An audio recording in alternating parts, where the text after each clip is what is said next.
everybody, I'm going to walk you through how I organize my concept map on the pathophysiology of ventilation and diffusion.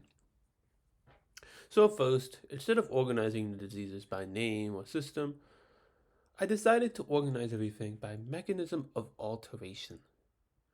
That means I grouped the diseases based on how they interfere with ventilation or diffusion. I identified four main mechanisms: impaired ventilation, altered diffusion, decreased perfusion, and neurologic impairment. So, first, impaired ventilation means when air cannot move properly in and out of the lungs. Impaired diffusion means, or altered diffusion, is when gas exchange across the alveolar capillary membrane is affected. Decreased perfusion, when there's a problem with blood flow through the lungs. These decreased blood flow. And finally, neurologic impairment is when the brain cannot properly control breathing.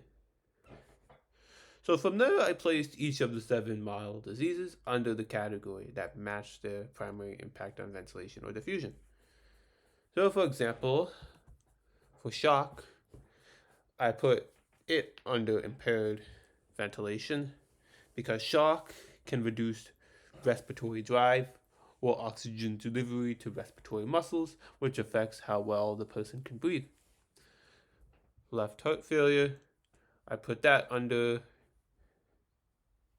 impaired diffusion.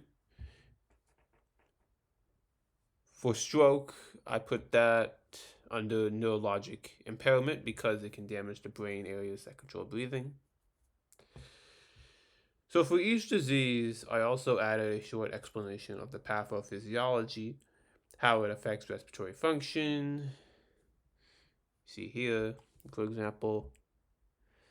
And then I included 1 or 2 treatments. I included 2 for each of the model diseases that directly target either the mechanism or the underlying cause.